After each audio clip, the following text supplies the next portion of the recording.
a big criticism that I get a lot from folks that listen to the show is that we talk about the show a lot. That like at the start of every episode, we just like spend like 20 minutes talking about the show and like, oh, this is a podcast that we're doing and we're having lots of fun and here's more follow up about the show. I hate to break it to those people, but we're gonna do more of that right now. Okay.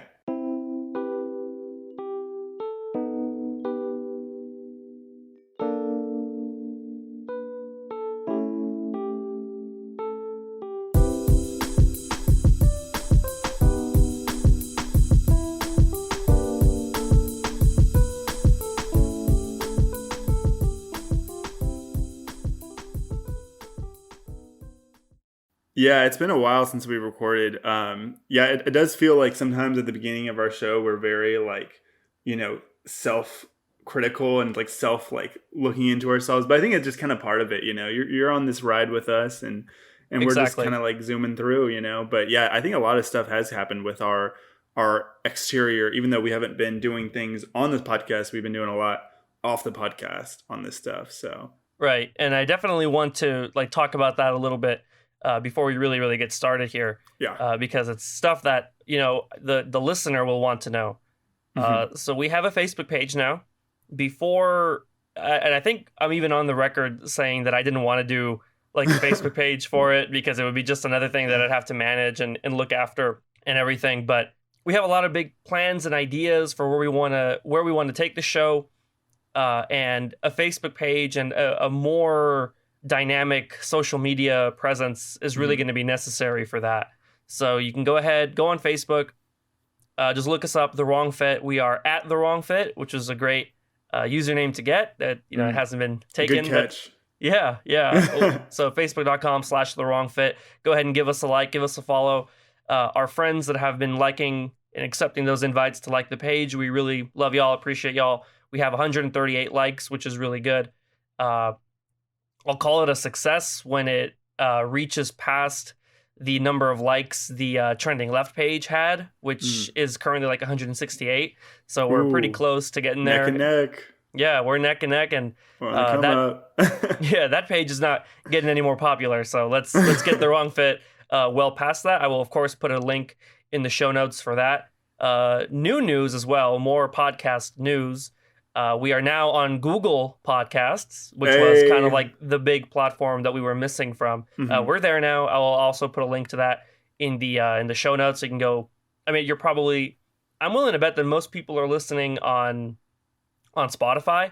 That is where the bulk of our listenership is coming. But I am noticing as well that on SoundCloud, we're getting like a good amount of plays. Like each episode has like 20 plays on SoundCloud. And this is actually follow-up that I really wanted to talk about in the show. So I'm on our SoundCloud right now. We have 165 plays in total on SoundCloud, which like actually, believe it or not, that rivals how much our Spotify has, because Spotify has like 180-ish plays total so far.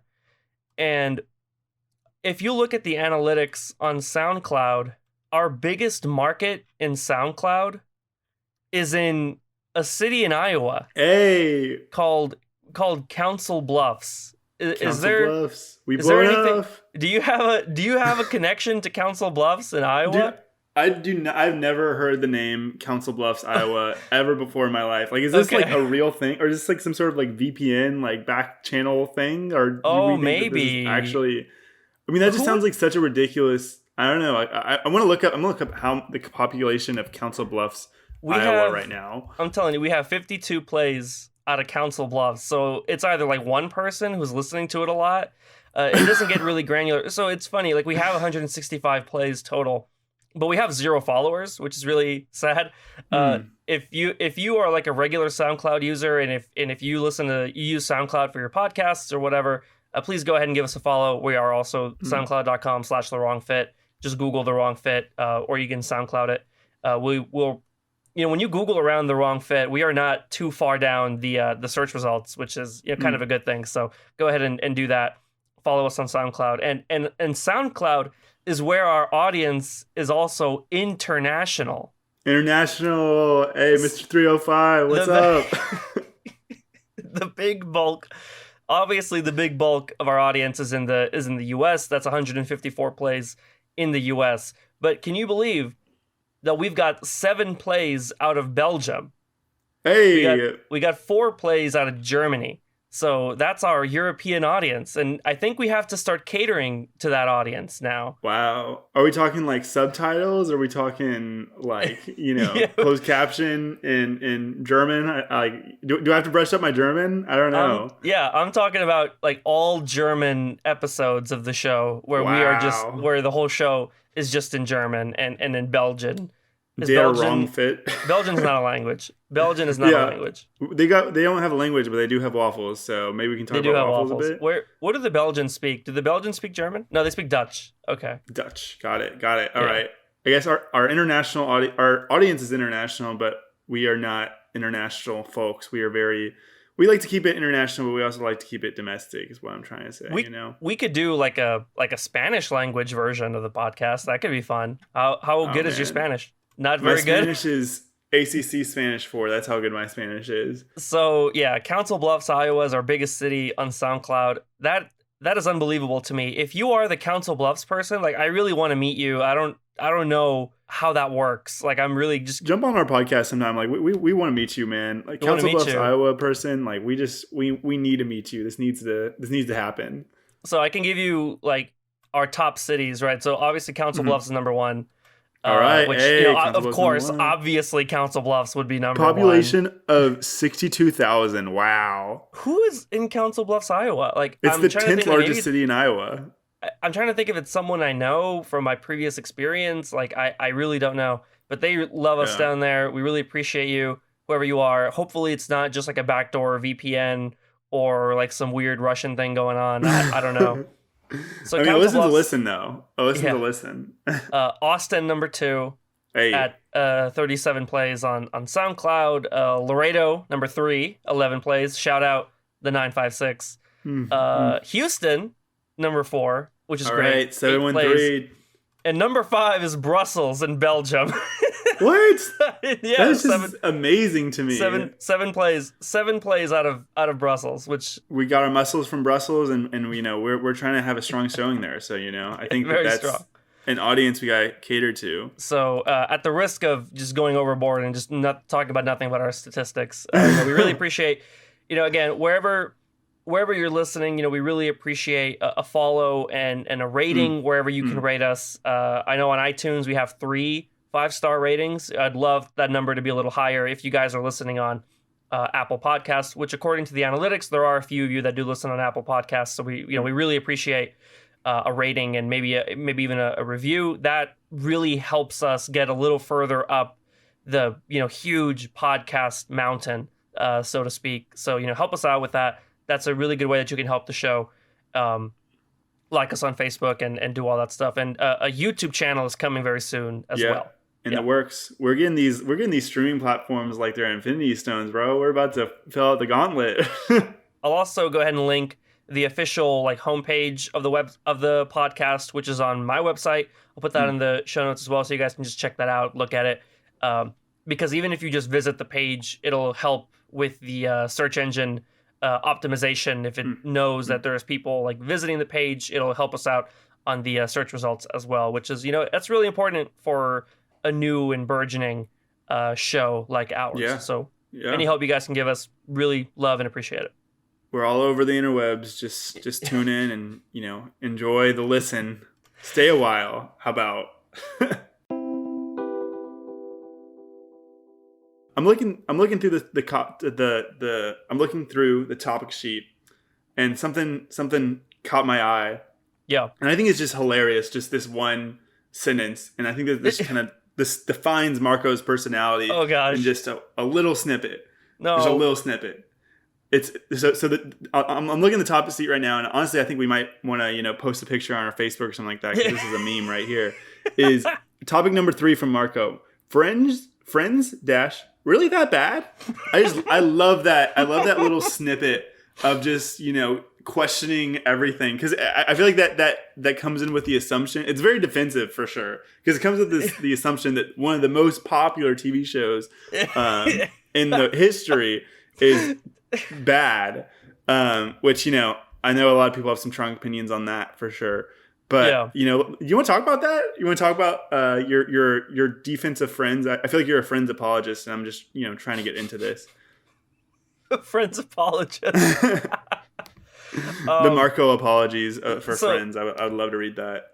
So before I get into that, I do want to say just a note about the topic sheet. I always try to be kind of like straightforward, but like in a glib way, like in a funny way on the topic sheet, just to like get you interested into the topics that I want to bring to the table, because that's a lot of personality, that's for sure.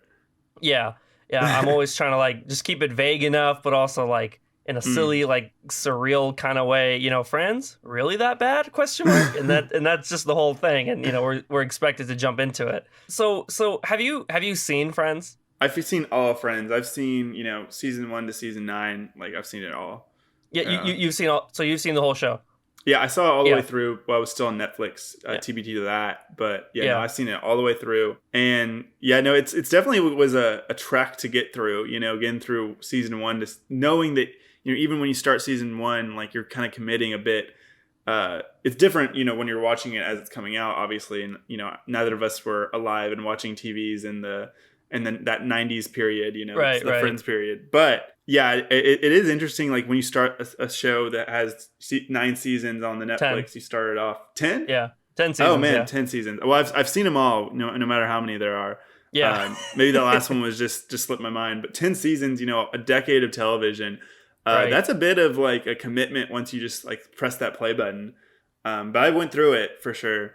And I had. Like I got through it, so I can't say I hated it for sure. If I got through it, right. If I watched, 10 seasons of television, either I hate myself or I didn't hate it. But I got through it. I liked it a lot when I was watching it. But the one thing I think that maybe this differs between me and you, between you and I, is that when I got through it, I just never came back to it for some reason. Like there was the moments that I remembered, like there were some memorable things, but I never returned to it to watch through. Even a whole season and again, like maybe I watched like an episode or two, here and there. Like I remember some like iconic moments from the show and like watching some episodes, here and there, but I never like returned to it, if that makes sense. Yeah, that totally makes sense. It's still too early for me to like say whether or not that's going to happen, because I actually just finished it like 2 weeks ago. So oh wow. Yeah, I had not like finished it. I had been pretty much just watching it straight from like since like 6 or 7 months ago, and it is a lot of episode and a lot of seasons and stuff like that. So it can be kind of you started watching at the beginning of the pandemic, maybe, or is that not right? I had been watching it before, but I kind of like watched it off and on, more of just like a curiosity kind of thing. I had never seen Friends either. Like Eli brings up that we were too young to really know about it. I mean, when the show was finished, we were 6 years old, so we would not have known anything about it. Yeah, we were not socially conscious at that time. but across all age demographics, like it is a consistently well-known and popular to an extent show. So I didn't really know much about the characters. I didn't know much about like their personalities or anything, because I just wasn't exposed to it.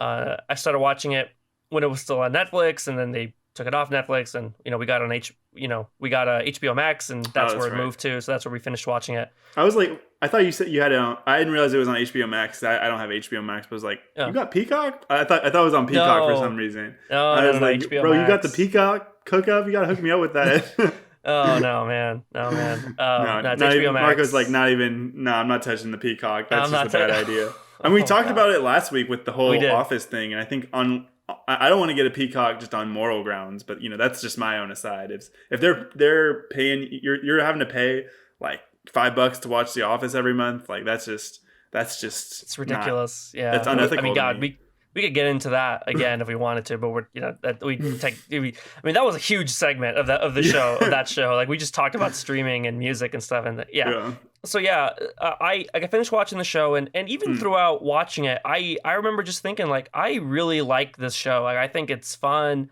I think it's got like a cheery kind of like a misplaced optimism, but I kind of like that. I kind of like losing myself in that, in kind of like a like a therapeutic kind of way. Mm-hmm. Like certainly there are a lot of arguments that you can make about like, you know, some of the more problematic nature of the show, which I actually completely agree with. You know, I like every time a joke that like that they made like landed in a very bad way because of like a social issue or something, right? Like there's no end. Like there are like a few like transphobic jokes and like kind of like weirdly like subtly racist jokes and stuff. It is a bit of a lot, and I always knew when they were wrong and when it was bad. And, you know, not to get too much into that, but I know that there's, you know, implicit stuff in there and there's some explicit stuff in there for sure. For sure, yeah. You know, even just conceptually, just like this show with, you know, that centers around, you know, 6, you know, Caucasian characters, right. You know, that's a whole thing in of itself. In the most diverse city in America, exactly. And there are only like a handful, like a handful of non-white characters. That could be, this could be and its own side segment. Characters too, yeah. No. But when it comes to like the overwhelming like criticism of the show, like of course there are people that criticize it on social grounds, but the vast majority of the time people are criticizing it because they think it's just like the worst show ever. And it's funny to contrast that against what you said earlier, that it is still like one of the most popular and like well-regarded shows ever. And yet like among our demographic, it has become really trendy, I think, to really, really dislike the show. Because when I see it, like, do I think it's as good as some of the outrageously funny comedies that I have seen in the past 10 years? Like, no. Like, obviously not. It's not as good as like, Veep or Silicon Valley or Community. Like, all of those shows are, like, great. Like, they're fantastic shows, right? Yeah. Like, comparing Friends to that, like, it's almost not even fair because that format of comedy, like, wasn't even around yet. You know, like the new kind of like 2010s comedy. I just think like this goes back to like a hyperbolic nature that people have when they describe something. When they describe something that is just like generic or passable or mediocre at worst, right? They tend to like assign like, oh, this is actually the worst thing ever. Like, really? Is it really the worst thing ever? I don't think so. You said that it's like popular amongst our demographic to, you know, hate on Friends a little bit, but I just think it's popular amongst our demographic. And, you know, don't let me put my old man, you know, my old man mask on, my old man clothes on. But I do think it's very popular in our demographic to hate on things, you know, in general, just to hate on things that are especially popular things, which, you know, I get. And, you know, I see that a lot. And I think that a lot of people make hating on popular things like part of their personality, and I think that there's some, and I'm guilty of it too sometimes. Like, there's things that's just like, oh man, I remember when I was in middle school. I guess it's really different now. I'm not in middle school anymore, but I remember like with the whole One Direction phase, I was like one of those like, oh man, you guys are just suckers for this, pop culture or whatever. And now, I love Harry Styles and I listen to, I know you like some of the One Direction guys stuff out there. Yeah, for sure. I do. And like, yeah, it's just, I just, once I started accepting it, I was like, okay, this is dumb to just hate something on the grounds that it's like popular and like, other people like it. It's just like, that's not a personality. And I think that I was trying to find my personality through hating things that other people like. Cause I was just like, I don't want to be like everybody else. Right. But then in that like kind of vacuum of like hating everything, I think I made myself like lose my personality in the sense that instead of like, I'm just liking everything that everyone else likes, I'm just hating everything that people like, and I'm still being, sucked by the trend, just in the inverse way. Yeah. But yeah, with Friends, like I having been one of the people who's watched 10 seasons of the show, I can't just in good faith say, there was never an option, and I watched it, once it had kind of a resurgence coming on Netflix. So I can't say like I hate it, like, because I liked it, and like, I just, I watched 10 seasons of it, whether I liked it or not. Right. But yeah, I definitely see where you're coming from with people just saying it's the worst thing ever, because, it's not. Like, if you were alive, 10 years ago or 20 years ago, whatever it is now, like you'd be binge watching this, I guess binge watching wasn't a thing back then, but you would be, tuning in your telly at, Thursday nights at whatever. I don't know when it released, but like you'd be watching it because that's what you watch, I guess. I don't know. Well, again, I just think like it's so interesting that like you're bringing up like music as like a point of comparison with the whole idea, like the whole like trendiness of like disliking what's popular, or even disliking what is just like mass produced and made for the masses, so to speak. Mm-hmm. Because like when you were younger, like at the time, like it was really trendy, especially if you were like a guy, which, you know, we can unpack like some of those like societal implications at some point. Mm. But like if you're a guy, like you're not supposed to like One Direction or like Katy Perry, or at the time like Kesha or whatever, right? Like all of these like girly pop groups. And again, I say all that with like asterisks, obviously, right? But like as you get older and you kind of mature in your taste, like you begin to like know and realize like what was good about all of those things that were popular. And in music especially, there is like a critical consensus that pop music should be evaluated on its merits as opposed to dismissed because it's a mass market product. That movement is called poptimism, which is a term that you might have heard of. Yeah. And like it's a shift that I started noticing with the discourse like around like 2015, 2016, where like pop music became like really celebrated, right? Even though it was like oftentimes generic or formulaic, it would be celebrated based on like, again, the musical appeal, the musical merit of it, right? So even though it's popular, it can still be analyzed and celebrated if it's really good pop music, right? Yeah, and it there's isn't good just pop music and bad pop music, you know, and yeah. But like if you were like a music critic like in the late 2000s or whatever, like it's dominated by all these dudes that just think that like classic rock is the best music ever. And that dynamic began to change, right? And we're starting to accept and celebrate like new genres of music and start realizing that like great pop albums exist and great pop music exists. Yeah, definitely. That hasn't really come around to like TV yet, I feel, where we're not going back and saying like, look, this is formulaic mass market TV, but let's like, we're not evaluating it on the comedic merits. We're just evaluating it on it's popular and it was well liked by a bunch of people. Therefore, it has to be bad because it's mass market, right? Yeah. And I'm not saying that Friends deserves to be like a 5-star show or anything. Like I said, like I think like some of the jokes, even the ones that are not like socially like problematic. Yeah, right. Yeah. Like even like a lot of the jokes just don't land. Like that's just a fact. Like they just don't land and they're not funny. But like a lot of the jokes do land, and I find myself like really laughing hard at some of the jokes on Friends. So like I think like we haven't come around to like sitcomtimism. Sitcomtimism. There, let's coin that. Going back to those shows that had like the cringy laugh track, like the cringy like formulaic. Like every episode is kind of the same, but like we don't go back to them and say, well, actually, like there were funny jokes, like there was like meaningful character development here, like there are nuggets of like really positive like messages like shining through the TV show. Like I said, like some sitcoms with like a laugh track that are very Friends-esque from before and after, like they are celebrated today, but a lot of them get the shaft, you know, like Friends in particular. Yeah, I think Friends, you know. I think Friends started it all, right? Well, you know, some people say Seinfeld, some people say Friends, some people, you know, say whatever. But Friends, I think, was definitely an iconic show in a way that, like, you know, unlike any other show, I think. And I think that that's why, you know, you mentioned other shows like Veep, and which I haven't seen, Veep, and Community, which I have seen.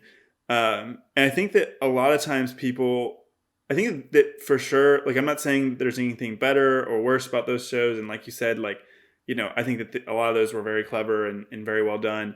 But I think that there is something about those shows, especially Community, like I said, which is one I'd watch, that it seems like they're really trying to, even though it was an NBC sitcom, you know, even though it's like an NBC, you know, set kind of show that, you know, all those like Office shows, all those, you know, Parks and Rec, you name it, kind of in that same vein. But it did feel like it was really trying to say something in a lot of episodes. And felt like it was like very, you know, when I was watching it, I felt like as though the show was self-aware and that I was watching the show, but the show wasn't taking itself too seriously. But when I watch Friends, sometimes I feel like Friends is like trying to tell me that Friends is what the world's like, if that makes sense. Whereas Community is trying to tell me this is a TV show and we're recognizing it's a TV show, if that makes sense. Yeah, I think that's probably fair. I bring up those other shows like partly because like they are very like well regarded like today, and they'll probably not receive in the future like the barrage of like, oh, it actually isn't that good that Friends currently receives. But I guess you're right that they're just not as big too, because I don't see anyone popping up that Community was the worst show on television. Like I can't believe so many people liked it. It's just not popular enough to garner that kind of hatred too. Yeah, I think that's true as well. Like it's a well known show, but it also wasn't like a cultural zeitgeist like Friends was for so long. Yeah. And I think that's partly because like we have so many options now for like what to watch. Like you don't have to tune in to like a handful of like network channels to find like what everyone's watching. Like that's just not what's going on anymore. And I think that's a good thing. I think that's also like a neutral thing where it's like, well, I guess we don't have like cultural defining shows that kind of bind everyone together anymore. You can argue about whether that's a good or bad thing. And I don't even think that's the scope of this conversation. Yeah, but you're right. Like all the shows that I mentioned, like they all have like kind of like a documentary style. Like they're all of a very similar style. All of those shows that became really popular during like the late 2000s and through the 2010s, like Parks and Rec, The Office, Community, like they're not all similar. Like they're not all super similar, but they all have like a very similar comedic style and a very similar like cinematographic style. Yeah, I guess how you say that. But like I said, like I think we haven't come around to the old sitcom format. I mean, certainly sitcoms have not been shot in that very traditional way for a really popular show in a very long time. I think maybe the last sitcom that was like that was really popular and still has like mainstream success might be How I Met Your Mother. Yeah, I agree that's, whenever I think about, because I think that How I Met Your Mother started around the time Friends ended up. And I always think that, How I Met Your Mother is kind of, it's a very different show. And like, I know people who love How I Met Your Mother and hate Friends, and people who love Friends and hate How I Met Your Mother. But I think that they're very much in the same vein and like kind of the offspring of that kind of type of show for sure. Right. And How I Met Your Mother ended not too long ago in relative terms. Like 2012. Like it ended when other shows like Community and Parks and Rec were already pioneering that new stage of situational comedy, right? Yeah. And yet, like we still need to like look back on the old sitcom format in a way that like we should meet it on its merits, right? And what it was trying to do at the time that it was airing, and also see like what it can bring to us today. You know? Yeah. Like I said, like I get really frustrated when people act that like it's something that it isn't. Like the worst show ever or never funny. Like really? Never funny? Yeah. It's people like to say extreme stuff for sure. I'm thinking about, the Friends How I Met Your Mother side of things, and then I'm thinking about the Community, like, Office, Parks and Rec kind of offspring with that.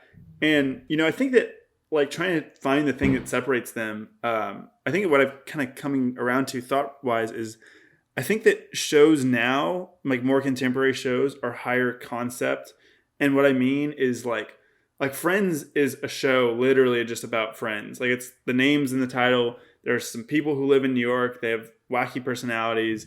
They do stuff every week. Things happen every week and you're watching it and it's funny. And like, it could be like, these characters could be anybody. Like it's just a very just a show of life. This is just a show about nothing, right? Like that's what people say about it. But even How I Met Your Mother, but definitely the other shows, like there's something about the show that's very much that show.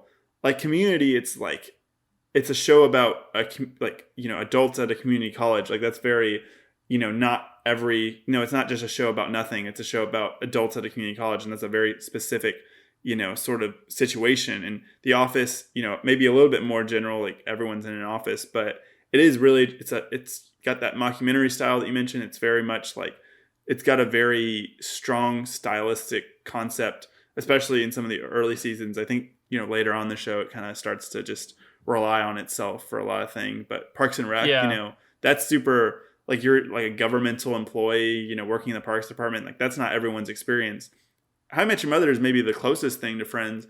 But even that, like the whole, it's very high concept in the sense with, all these like running, sort of themes in this show, and like the yellow umbrella, the whole like 2030 back, what's it called, the like looking back kind of thing, like right. I mean, the whole like forward storytelling aspect of it, the whole thing is like a flashback, right? So yeah, and it's very like, if you watch it all the way through, it's very much like whereas Friends, it's like, I don't know. Well, there's a lot of criticism of the How I Met Your Mother finale, which I know everyone knows. With the Friends, like, there's a lot of criticism from what I understand of the Friends finale too. I thought it was, fine, and characters ended up where they needed to be. But with the Friends, I felt like always throughout the show there was not an eventual end. Like it was, kind of, Ross is with Rachel, and then like this season, and then we'll write them apart, and then we'll write them together. And then this character will be with this character, but we're just kind of coming up, and these characters are general enough that anything can happen with them. Whereas with How I Met Your Mother, I think, it was kind of their Achilles heel, but like I thought it was interesting how they always had a plan for the finale, and they had filmed the finale, about 9 years ahead or 10 years ahead of them releasing it. I think it's super interesting, and like I think that was why people hated the How I Met Your Mother finale.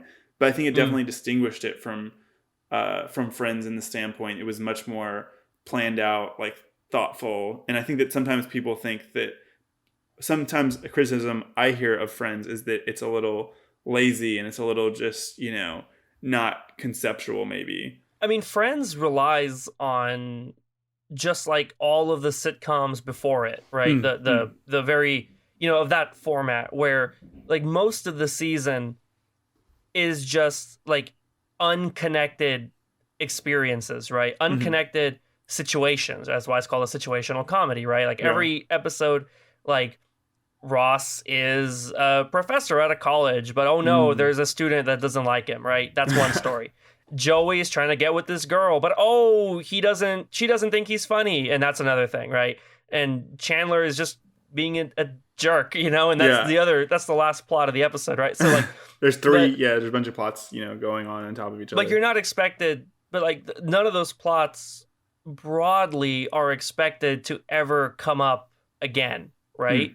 Yeah. There are a few loose threads throughout the show that there are a few threads that kind of like weave through the show from start to finish, like like Rachel and Ross, like were they or weren't they on a break? That comes out a lot, right? Like Phoebe's relationships with David and Mike, and and that will come out like near like starting from like the second half of the show. Yeah. Like Monica's job troubles, right? Like that was a big scene. That was a big theme of like the first few seasons of the show, right? Like, but those are all very loose and like very broad, right? The actual events, the little micro events of the episodes, of each episode, like 90% of them, they're not advancing any plot, right? Yeah. And again, it is such a thing with sitcoms where they're like, okay, like this is the season finale, we're not going to be back on the air for a while. Let's finish with like a 2-episode arc where there's a lot of like really important stuff going on, right? Like really dramatic things, right? Yeah. And let's end on a cliffhanger. That way people will come back next season, right? Like that is such a thing that happens. And where like comedic sitcoms have changed from that is that oftentimes like the entire show, all of it from start to finish is just one large arc. Yeah. Right? Like Silicon Valley. I don't know if you've ever seen Silicon Valley. No, I've watched episodes, but I haven't seen it. Yeah. Like there won't be spoilers or anything. And I actually think we spoiled a little bit of Friends by accident. But yeah, whatever.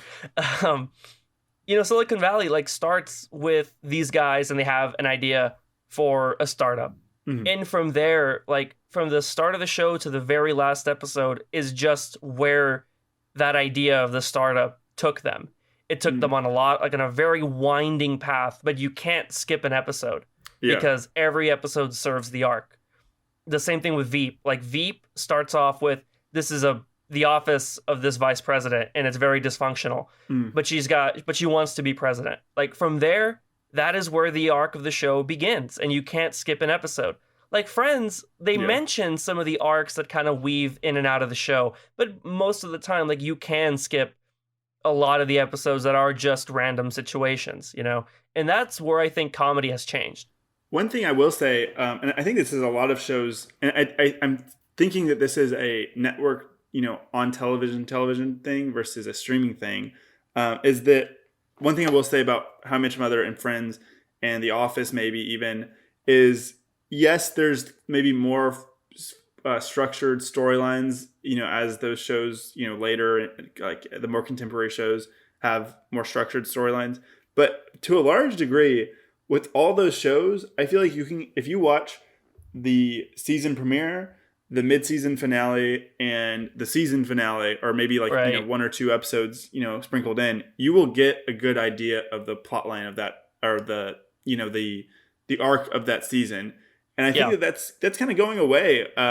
Interestingly, I think with streaming, because I think people are writing, instead of writing like, here's an episodic little nugget of a story that we're going to release every week and stuff like that. I think that there's an expectation of streaming and binging, and I think people are instead writing their stories, and maybe it's just a different TV that I'm watching, but I think people are writing even those comedic TV shows to be more, a flowing story that's connected, week after week, like you were saying about Veep, and like you were saying a little bit about Silicon Valley, which I actually don't know what platform those premiered on, but even if they did premiere on television, I think people are still have streaming in mind, more contemporary services.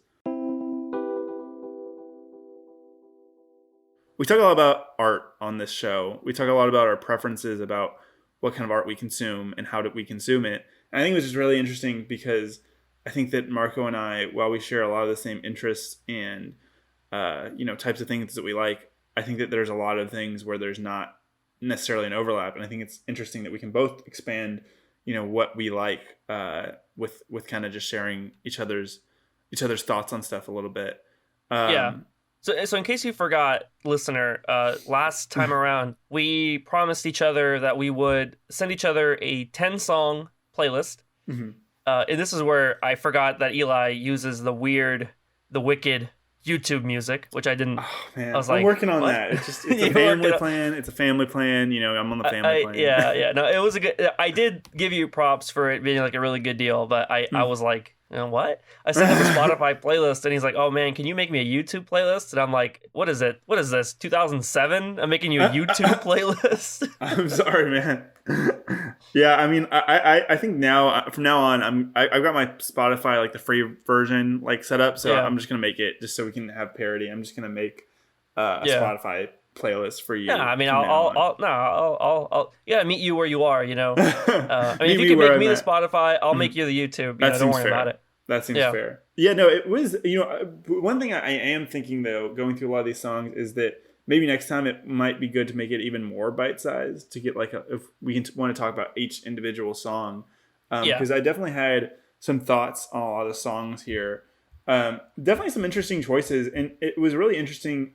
I'm sure you probably had the same thing with my playlist, is that there's a lot of artists I recognize, but we both made it a point to not put any songs that the other would recognize. Obviously I don't know all the, we both ended up with playlists that each other didn't recognize, but we said that if that was the case, we would replace songs, but it turned out that we picked songs that neither of us had heard. But it was really interesting because a lot of these, and I'm sure that it's the same for you, a lot of these artists on the playlist are either artists that I've listened to and I really like, but I'm just not as deep into their discography, or two, artists I've heard you mention, a couple times. And I'm not sure if I definitely, when I was, constructing my playlist, I was not, for one, let's clarify before we go into it. This is not like a playlist as in like, this is the order I want to listen to. To me, my playlist was, this is just a bunch of songs that I like that I think Marco might like. So it's not like, don't go into this order thinking about like, the vibe I was trying to set. Like, it's not one vibe. It's not really just anything general. This is not the more life approach. Exactly. This is not the more life approach. Throwing songs on just, to just, see what sticks and see what Marco's would like. Because, definitely wanted to tailor it to his taste a lot. I think, just to preface my list before we get too deep into it, was that kind of my tact, my kind of like, thought process going into it was thinking, I know that you just, and listeners would probably know this from our discussions earlier, is that I know you like a lot of, hip hop and pop music and on those veins, a lot of like produced stuff. And I like a lot of that stuff too. So I kind of wanted to I basically, my tactic was like giving you a little bit more, like sprinkling a little bit of maybe, I don't know, maybe a little bit softer stuff into the, because one of the groups that I, had on here is like, Tyler the Creator, like he's very produced, very poppy, but he's a little bit indie, Banks and Steele's, one of the guys from Interpol, one of the guys from Wu-Tang Clan.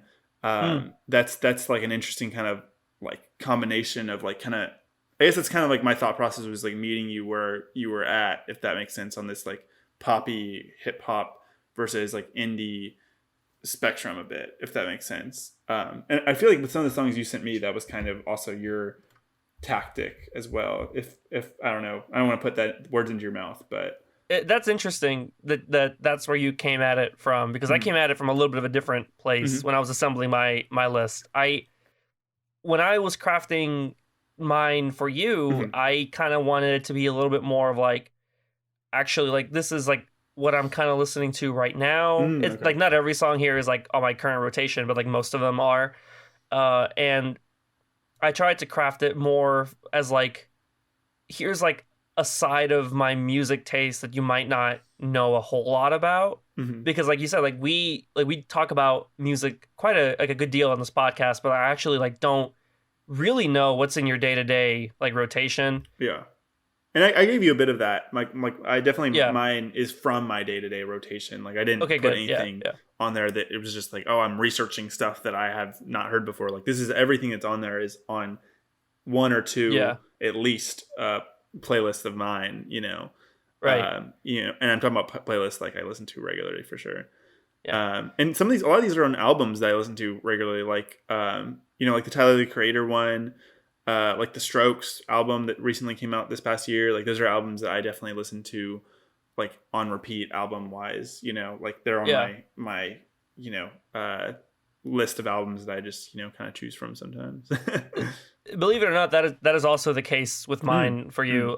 Most of these songs, the records they come from, are albums that I like a lot, that I listen to quite regularly. We haven't really mentioned any songs quite yet. Yes. We will. We'll get there. We will talk about specifics, I promise. I do kind of like this meta discussion though, of like what was going on in our mind. We're very meta on the wrong fit. We should rename it the meta fit. The meta fit, yeah. So that's where I was coming at it from. I sort of thought that like most people could like everything that I put here, because it's pretty like, they're not necessarily all mainstream. It's more just like it's all very accessible. Like there aren't any like really like, definitely a lot of stuff I would not consider mainstream that's on here for sure. Like definitely, like it's accessible is the right word, but it's not stuff I've heard before. Like I said, exactly. Like it's not overly experimental. They're not tough to listen to. It's not like, oh, it's an acquired taste. Like most of it here is like, here's what I think Eli could like, because I think most people could like it, right? Yeah. Yeah. And I think yours is also kind of the same, where there wasn't anything here that I thought was like, oh my God, this is really rough. Yeah. But I guess I'd have to like listen to it a lot to really appreciate it. Like there's nothing, like everything here, it's like either I'm gonna like it on first listen or I'm not. Yeah. It is what it is. I think that's right. I do think there's one exception to that though. On my list. And here's where we can start talking about music now. Finally. All right, let's talk about the specifics. I think Vesuvius is probably the most inaccessible song on your playlist. All right, I can see that. I can see that, and there's a reason I put it towards the bottom.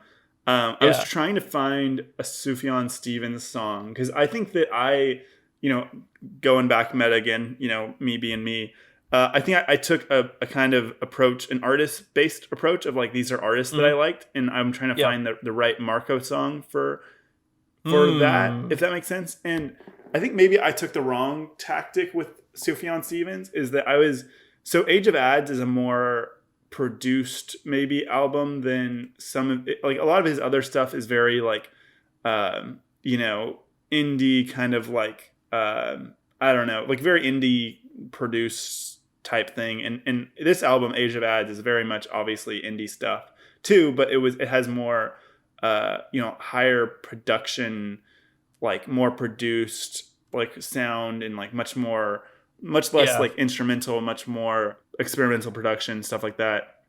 And I think it's interesting that you say this. So this past week, I actually went on a mini road trip. Road trip's not the right word. It was 30 minutes. Some of my friends bought a couch, and I'm a guy with a big car, so I'm on buying couch duty and picking up couch duty, I guess. Right. So we picked it up, and we went, and like we were in the car for like 30 minutes, and like they were like, show us some of your music, and I was like, well, this is very convenient because I just made this playlist, yada yada. And it's funny because the one song, like they didn't say anything because I'm getting them to get their couch, and like they were nice and nice people. But I remember this song Vesuvius came on by Sufjan Stevens from the album Age of Ads. This song came on, and it's like a 5-minute song. And I was even in the car with them, and I was like a little, like I clicked the next button because I was a little self-conscious of like, oh man, I'm making them listen to this like really long song. So I definitely think I would agree upon like further listening with an audience that wasn't myself. I would agree with you. It's maybe the least accessible and like the least easy to listen.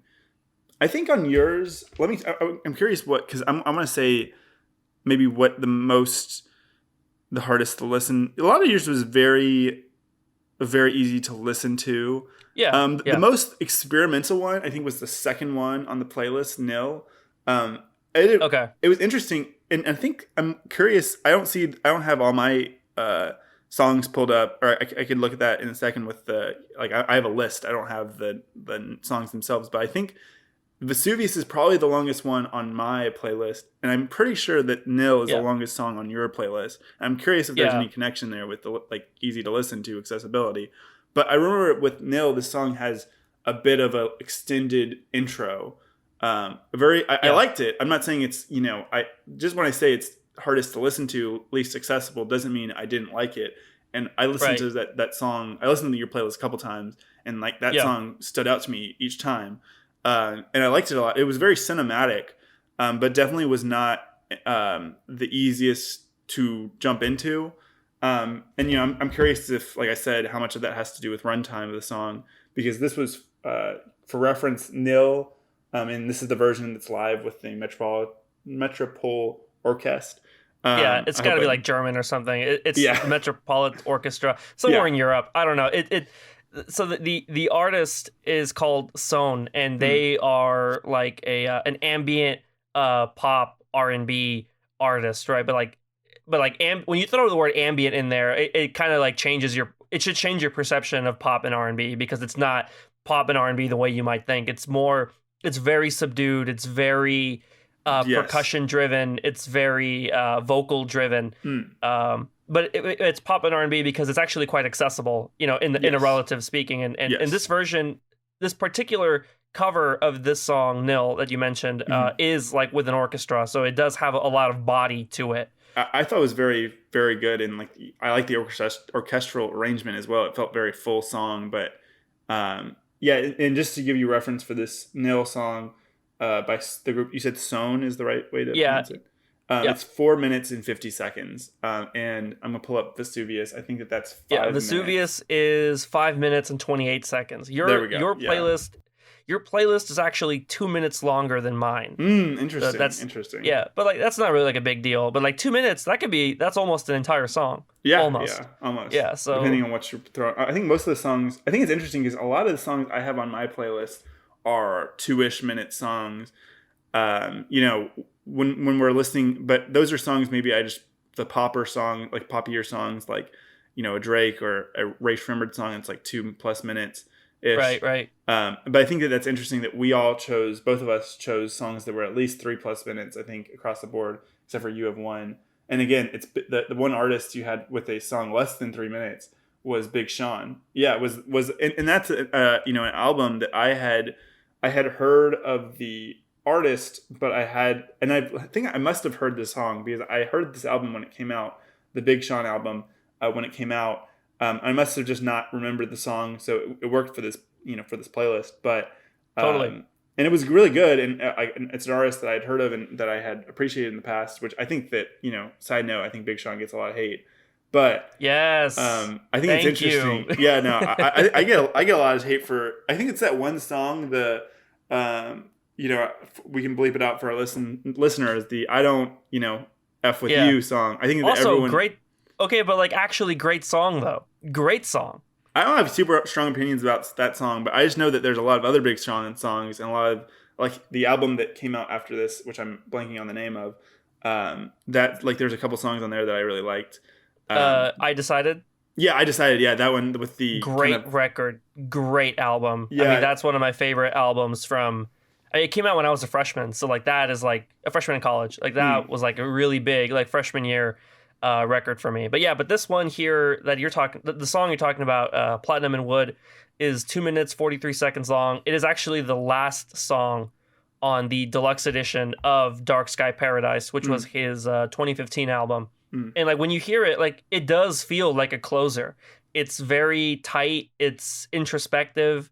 It's got a really like atmospheric kind of beat. Like it is very much. It is not like a big booty banger or anything. Like it is just like a chill. Like he's just talking about life. He's just talking about like the journey to the game and everything. Yeah, and I think it's interesting. Like you said, it does feel like a closer. And I think it's interesting. Yeah. I don't know if this was like we said deliberately. We were not putting our albums or our playlists in sort of an order. But I think it's interesting you put it in the last song on the play or like the penultimate song on the playlist. Because I'm curious if that was at all part of your reasoning or not. No, definitely not. I was definitely just like adding stuff till I hit 10. I did not like plan on an order. And when I heard yours, it didn't seem like yours had like an order. No, like any song could have been the last one, and it would have been just fine. But I will say, I think it did end up in a very interesting way when the last song was running out of time, and you said that my playlist was a bit longer than yours. I think that's interesting. That's funny. That is funny. It was not planned at all. Like it was just kind of how like I said, I was going through artists, and I was like, I kind of want to put a Tyler the Creator song because I'm sure that he knows Tyler the Creator, but maybe he doesn't know the specific song. You do. So I actually used to be like I used to be like really low key like into Tyler back during like when he was really full like Odd Future, Wolfgang. I listened to Wolf and Goblin. Like those were like albums that I really liked. Way back when I was like in high school. Yeah. I kind of fell out of it in the way that you do sometimes. Like some of like the really gruff and like I mean, you want to talk about like inaccessible music. Like that is some like inaccessible mainstream music. Yes. It's mainstream because Tyler is big and like those songs were really big. Like you didn't have to be like a really like music connoisseur to really appreciate his old stuff, but like it is still like tough to listen to a lot of it. It's intentionally like not mainstream. It almost feels like a response to this kind of like referencing the previous discussion about Friends, like a kind of a response to this like Friends-ish type of thing of like, and it's like, nah, I'm Tyler the Creator and I'm gonna say some pretty horrible things about women and whatever. yeah, we don't need to get into that. But so Tyler switched up his sound in a way with Flower Boy, but and that's when I hopped on, which is interesting. Yeah, well, it's funny because like there's a reason why I grew out of it. Like I grew out of his sound, and even like some of his stuff from lately, like it still kind of incorporates elements of that old sound that I just don't like anymore. And I kind of felt that way, unfortunately, with Running Out of Time. Like his stuff is still a little on the gruff side, a little on the rough around the edges side. Yeah. Like I don't doubt that it's like really good. I mean. Igor was like critically acclaimed, like universally loved, and I'm sure there's a good reason for that. Like it's just not for me anymore. Even though it is more mainstream, it is more accessible now than it ever was. Like his music, it's still just not. It's not clicking anymore. Like if this had come out when I was like 15, like maybe I would have liked it more. But I'm not at all implying that you have to be young and immature to like it. I do think like there's a lot. Like he's clearly doing stuff with a lot of artistic merit. It's just not for me anymore. Yeah, no, I think it's interesting, and like I said, I kind of came to an opposite journey because like I avoided Tyler the Creator a bit when I was younger because of like I was like, oh man, that's like a really horrible thing to say, Yeah, no kidding. But and some, I think it still got that rough around the edges style a bit, and I think there's sprinkled in a little bit of things where it's like, oh man, he just said that, but I think on average it got a little bit more lyrically tame, but I do like that style of like kind of in your face of like, and I think there's some songs with diversity. I think that this, Running Out of Time, I think was pretty easy to like. It's definitely a poppy song. I think it was pretty easy to digest, I would say. Yeah, I think that some of the songs, like his voice, like he does something with his voice that's like, sometimes he can make his voice very like, fluid and like easy to listen, but sometimes he can make his voice very like in your face. Like, I just did this and like, you have to listen to me talk about doing this or something like that, Yeah. I guess like one thing, maybe the most interesting song from your playlist that I think, I'm trying to think of my favorite. I like. Yeah, let's talk about our favorite songs. And I'm gonna choose two right now, and I think I'm gonna narrow it down to one maybe in the course of the discussion. I really liked the Partners in Motion one. I'd never heard of Wild Nothing before. I don't know that group. I think it's gonna be a group that I check out, as a result of this for sure. But it gave me kind of maybe like Tame Impala vibes. I don't know if that's a connection you would make, but I did really like this song, and it definitely was like easy listen. It was a good starter. Again, like I know that wasn't your thought process. It was just the first song that we put on the playlist, but I thought that was a really good one, and it was very much like it felt. I don't know. Like I said, I had the mentality of trying to cater to your taste a bit, but I definitely felt like this was definitely in line with my taste for sure. Yeah, for sure. This other song I was gonna point out, and I'm not sure which one of these two is my favorite. I'm probably gonna give it to Partners in Motion, but I really like January by Dan Crowell, another artist I was not familiar with, but it was very, very pretty song. He's very pretty voice as well. And I think that since that's my birth month, I'm a Capricorn gang.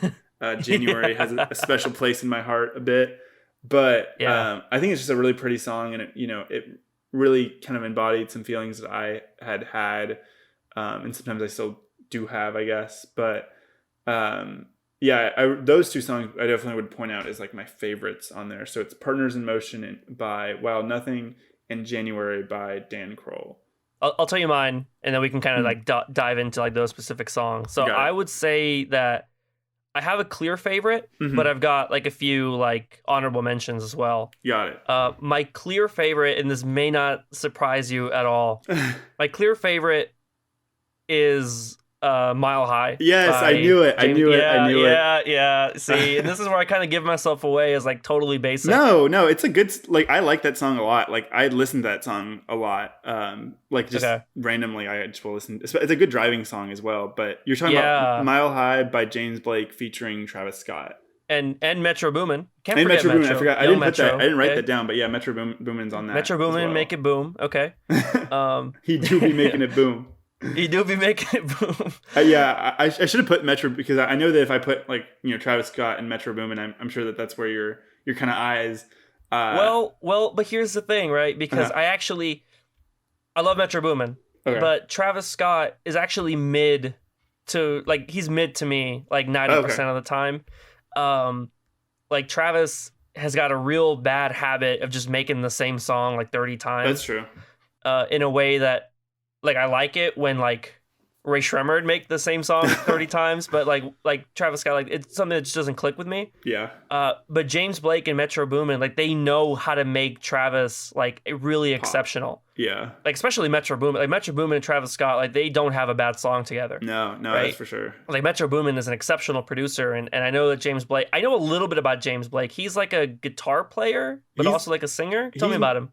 So I don't know a ton about him. I know a lot of his songs. I've listened to a lot of his songs, but he definitely he does a good job of incorporating other artists with different genres into his music. But he is kind of like, I would kind of define him as kind of, like you said, guitar player, singer. I think of him more as a singer for sure.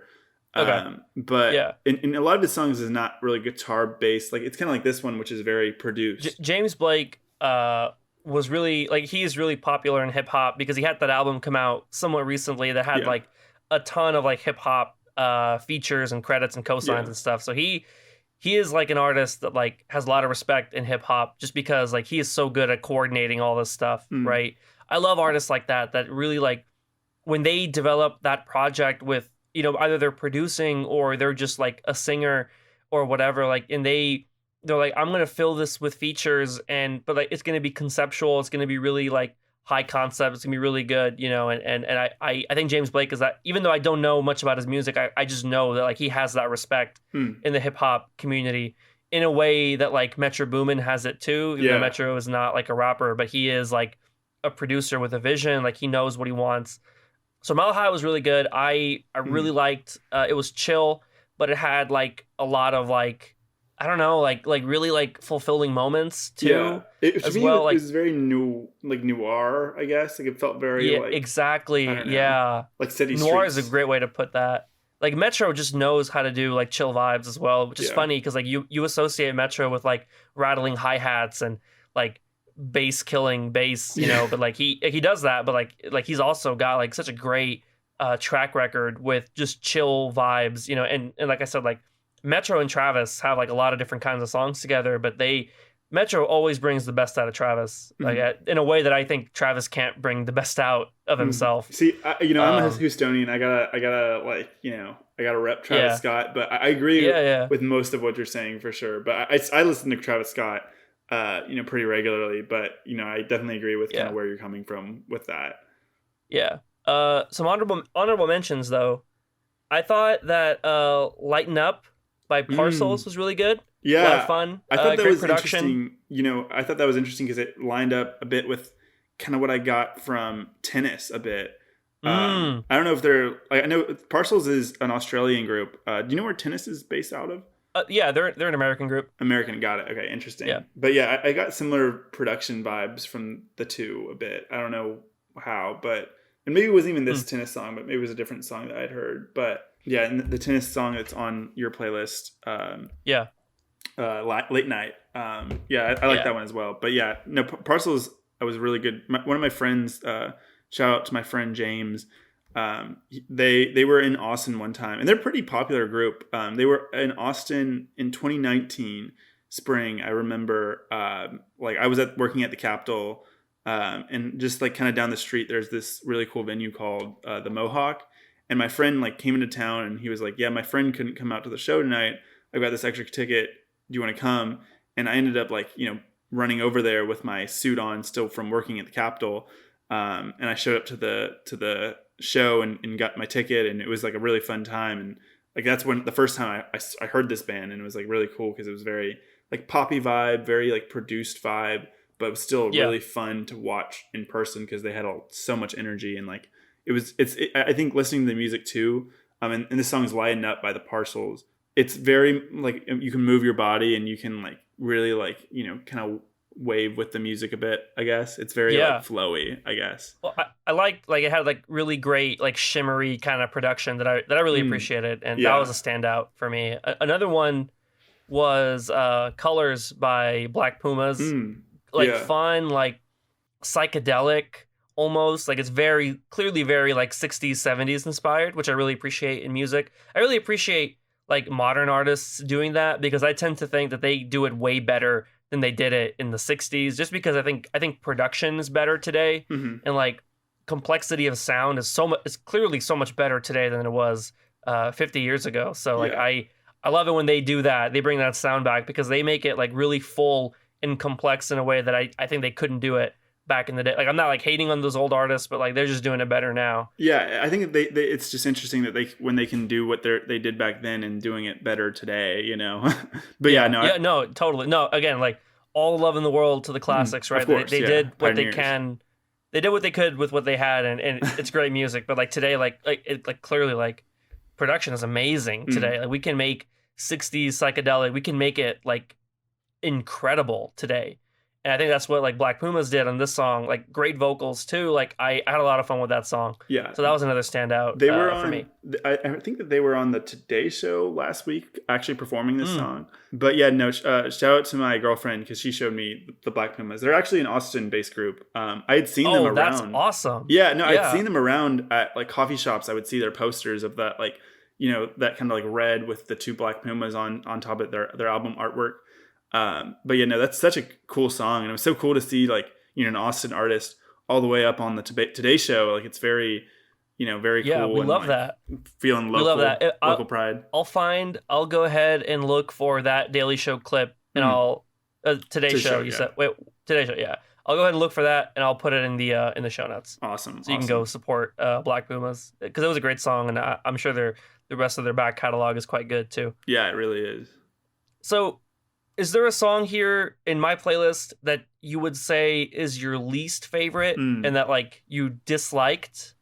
And you want to tell me about why you disliked it and you hate it and you want to like tear me to pieces, and I'll do the same to you. Rip you to shreds. And I will do the same to you. Don't worry about it. All right, I'm looking forward to that. I liked a lot of the songs on here. I think that Central Time might have been the most forgettable for me.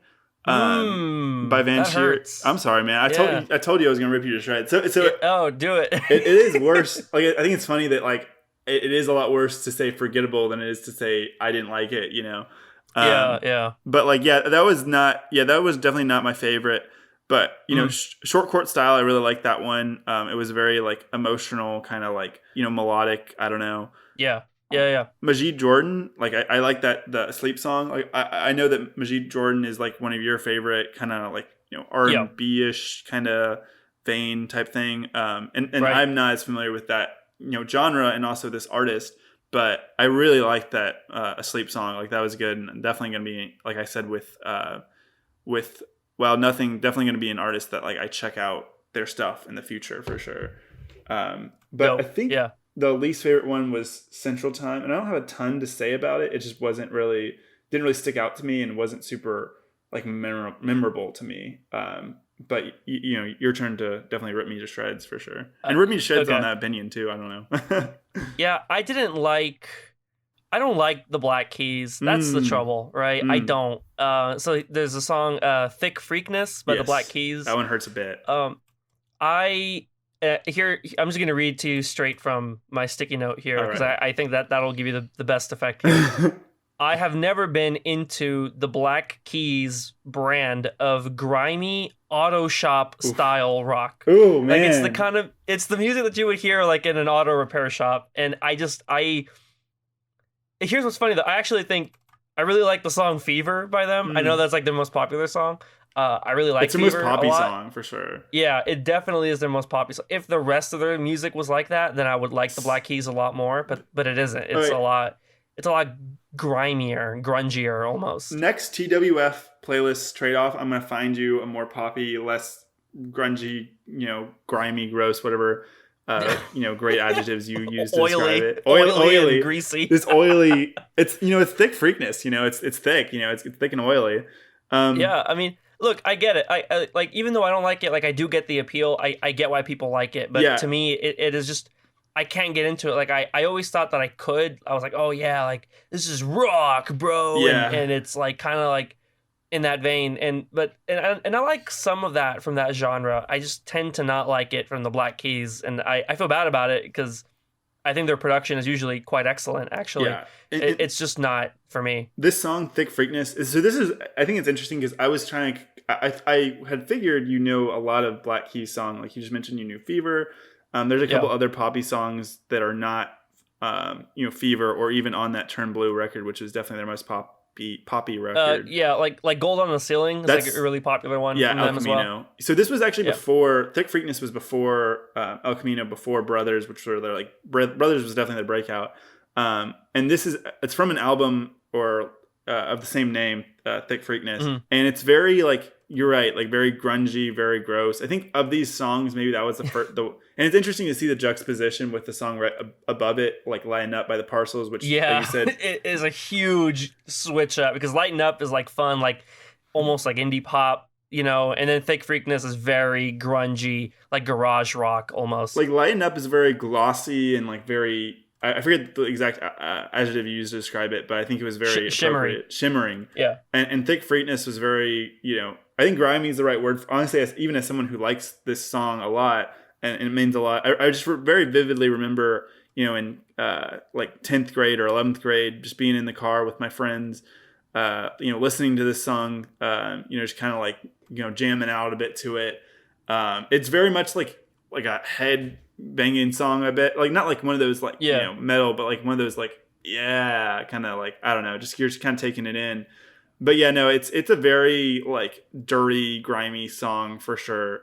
But I liked it a lot, and it Yeah, definitely yeah. it hits me at like one of those songs. Like a lot of these songs are. This is on my playlist too for sure. But a lot of these songs are songs that I'm listening to right now, or like I heard recently. You know, maybe not all of them. Like maybe it's a pretty 50-50 split. But this is definitely one of those songs that I associate with a past time a lot. But Okay. I'm glad Yeah. to hear that feedback about this song because I think that that's going to inform maybe the playlist I form in the future. Okay. Even inform maybe putting other Black Keys songs on there because Black Keys are probably my favorite band all time. Maybe not all time, but like they're my favorite band that I like I've listened to throughout my life a lot and have liked a lot, and they're not like super basic like the Beatles or whatever. But do you? Oh. Hey, I'm not saying Don't come for the Beatles. My man. favorite band is the Beatles. Like that's what I'm saying though. Is like if I tell someone okay. my favorite band's the Beatles, like they're gonna be like, "Oh man, you're just whatever." Quick tangent. Do you draw a distinction between bands and like individual musicians? I do. I don't change how I listen to them. I don't think, but I definitely change how I comprehend them a bit. You know, I remember like when I was a younger man, and I like seeing all these. You know, but I was more online when I was younger, I think, and I was like seeing this like internet fight about like some dumb comparison to like Kendrick Lamar and like Queen or something like that. Oh yeah, just something ridiculous. Just people would just talk, and I remember this guy was like, Freddie Mercury, wrote and did all these things in the song. It was like all his brainchild. But you look at Kendrick Lamar's album, and there's 1,000 names on it, and it's like, yeah. And I think it's interesting because obviously Queen is a group, and Kendrick Lamar is a solo, rap act. And he was saying that Queen was putting Queen on this pedestal for being, Freddie Mercury's brainchild versus Kendrick Lamar is like a lot of, hands in the kitchen. I don't think that's an accurate, assessment at all of those two artists. But I definitely I don't listen to them differently, but I analyze it differently, and I think I judge differently whether you're a solo artist or a musical act. But I think that actually the only thing that maybe is interesting from his kind of assessment is like just because there's one name, just because there's Kendrick Lamar, just because there's Katy Perry, just because there's whatever James Blake, whoever you want to put in there, that doesn't mean that James Blake's hands is the only one in the kitchen. And I would say even for an artist like maybe Katy Perry or maybe even a Taylor Swift or I would say even a Kendrick Lamar, like, who's Kendrick Lamar is worried about, like, he raps a lot and, like, that's his kind of thing.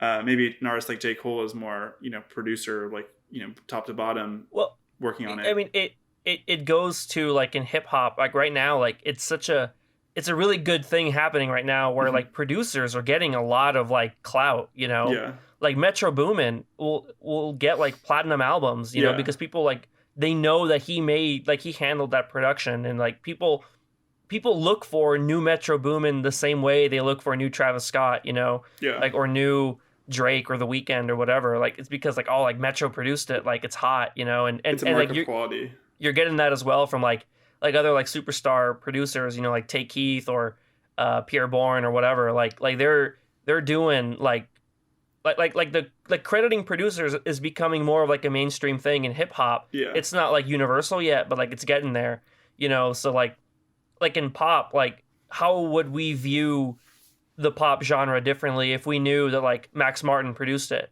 or there are others, of course, I can't think of their names, right? But like that's the problem, right? The problem is we don't know their names, It's like I was gonna say, like, just because it's just Katy Perry or Taylor Swift's name on the thing doesn't mean that there's any more or less, hands in the kitchen. Like, and I think in a lot of ways, bands typically have fewer hands in the kitchen as opposed to a solo artist like that. That's just a quick tangent, because like you mentioned, like Black Keys are your favorite band, but like, are they your favorite like musical act, like end all? No, definitely not. And I think that maybe in the way I evaluate that, the way I answer that question is definitely different from the standpoint. Like, I think it's just very different, because I would even clarify my favorite rock band is the Black Keys, because I think that's different too. For sure. Yeah. But yeah, definitely favorite rock band. And I'm trying to think, I don't know. Yeah, I don't know, but that is like definitely a very important band to me is Black Keys, because I've listened to that basically my entire time of listening to music as like, you know, adult. I was very interested to see that song Tucked by Katy Perry in the playlist, because I know you listen to Katy Perry, but I listen to I know Katy you're Perry one too. of those people that listens to Katy Perry. One of those Katy Perry listeners. No, I listen to Katy Perry too, and like there's songs that I've listened to that I like have liked, and like they're very poppy, obviously, and that's her thing. But I had never heard of this Tuck song, and I thought it was like the placement was interesting because all the songs on there, I think besides Big Sean, the only way I know any of these artists is because of you, if that makes sense. Like Tennis and Majid Jordan, like those are names I've heard first. Like I've heard of them elsewhere now, but the first time I heard them was from you. But Katy Perry is the one on the list besides, you know, Big Sean again, whose like name was like a name I knew going into it. Yeah. And I think it's just interesting. Obviously. But you know, what is it about this song, specifically this Katy Perry song, that you really liked? I'm kind of curious. Yeah. So like Eli's right. I am a Katy Perry fan. I know it's like weird to say that nowadays. Obviously, like she's a legend. Like her late 2000s, even through till the mid 2010s, like that run was legendary. Yeah. I mean, in case you want to like doubt her success, like Teenage Dream, the album had 5 number 1 hits.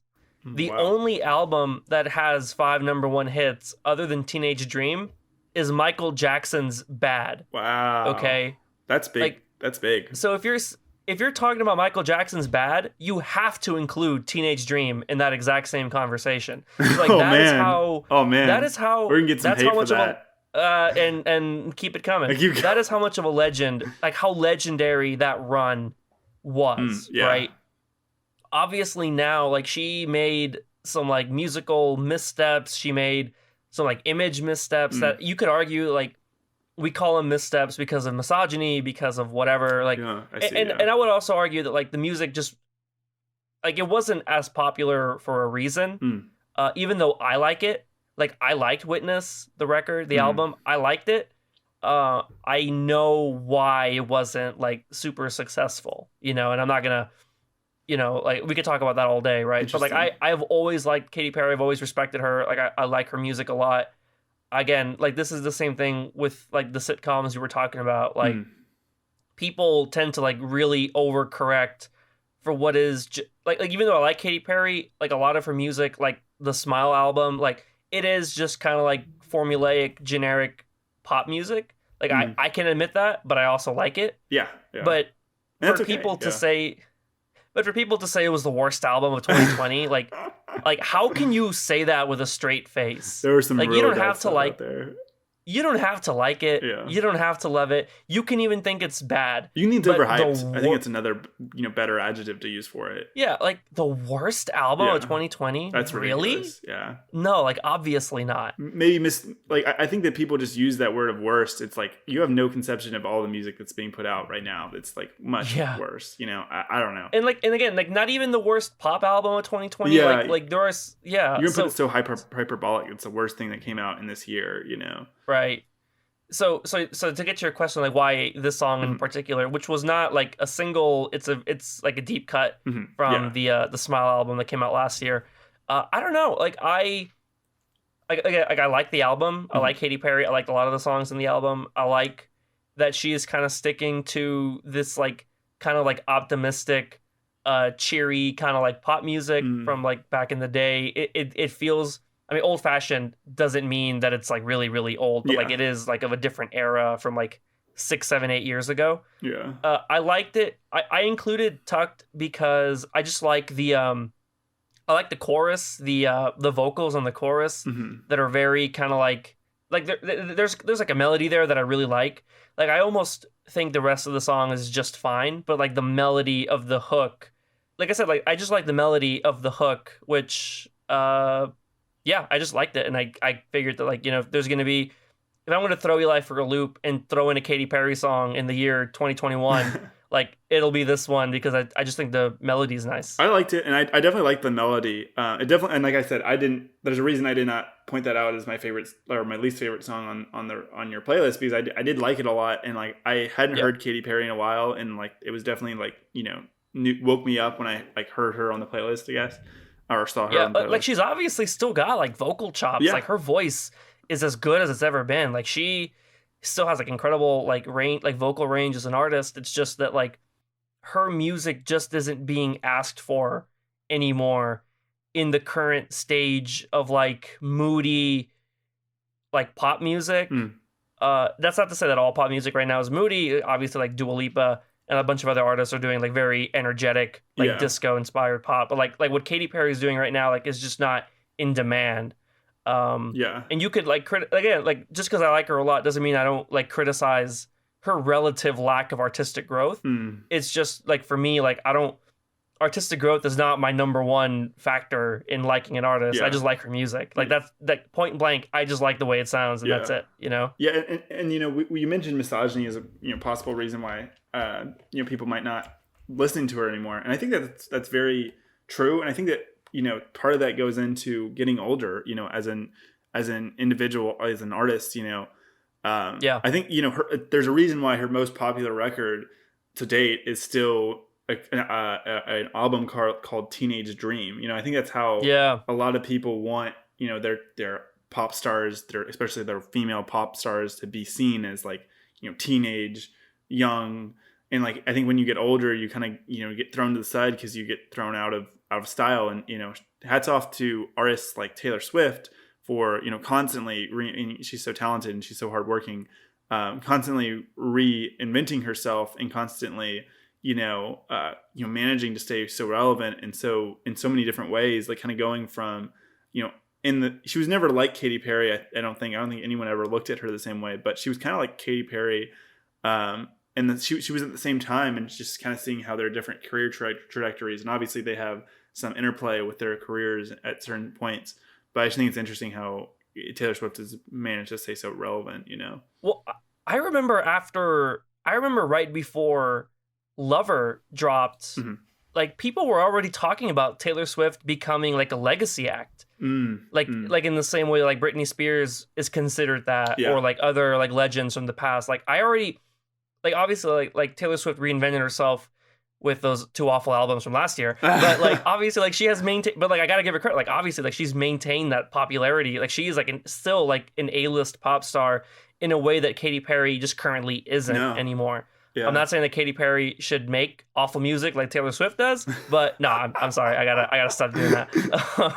Going in. But we do, but again, like I will of course agree that like Katy Perry has not had the level of artistic growth or like artistic change that Taylor Swift has obviously had. And Taylor Swift obviously like she has that success because like she knows how to like partly it's like knowing how to like read the shifting winds, but also because people look at her growth and they view it as genuine, and I view it as genuine too, even if I don't like the music. Yeah. Like Katy Perry is obviously like she's like in a rut, but I also don't want to like call it that, because if she's making the music she wants to make, then I want to give her like all the power in the world to do that. And I don't think her artistic merit should be measured by her success. I think it should be measured by the music. It's kind of like what we're saying about Friends, is like it's not the best show in the world just because it was the most popular show in the world. Like there's other metrics to this, even for pop music. Like it's not you don't just, even just because it is pop, like you don't win the crown because you're the most popular. I don't think, like, and I think if you're someone today that really misses that brand of like early 2010s like fun, cheery pop music, like Katy Perry is still making that, and give the Smile album a listen. Like you might really like it a lot. I mean, I really liked it, but like I said, like the critics torched it for what I think is just like no reason. Like I don't. Yeah, she's done like some pretty great stuff, and like she continues to put out stuff, and like hats off to her. I think we said this. I came to a similar conclusion about Taylor Swift. Was just that hats off to her for she's putting in so much work. Like she I saw when I saw like the Taylor's version coming out of her new stuff, I was like, oh man, we're gonna have to talk about it, in some capacity, just because we have this, relationship with Taylor Swift now. But yeah, I think I talked a bit about each of the songs on the playlist, and I definitely liked it, and I definitely, like I mentioned specifically, Wild Nothing, Tennis, as an artist that I've heard you like mention a lot, and I'm gonna listen to more of their stuff, and Majid Jordan, and Dan Crowell. Those were the 4 ones where it's like I'm gonna listen to more of these people's discography because this caught my ear, Yeah, totally. And I'll definitely got to listen to that James Blake record like in full, because like I know it was really big. It was like a really popular record last 2 years ago now. Yeah, I gotta listen to it and support Black Pumas, local Austin act. It's really important for real. And like I said, like I will put links to both in the description. You can go ahead and follow them, have a listen, let us know what songs are garbage and what songs are really good. Let us know if our opinions really disgusted you. And yeah, I think that's good with that. Very cool.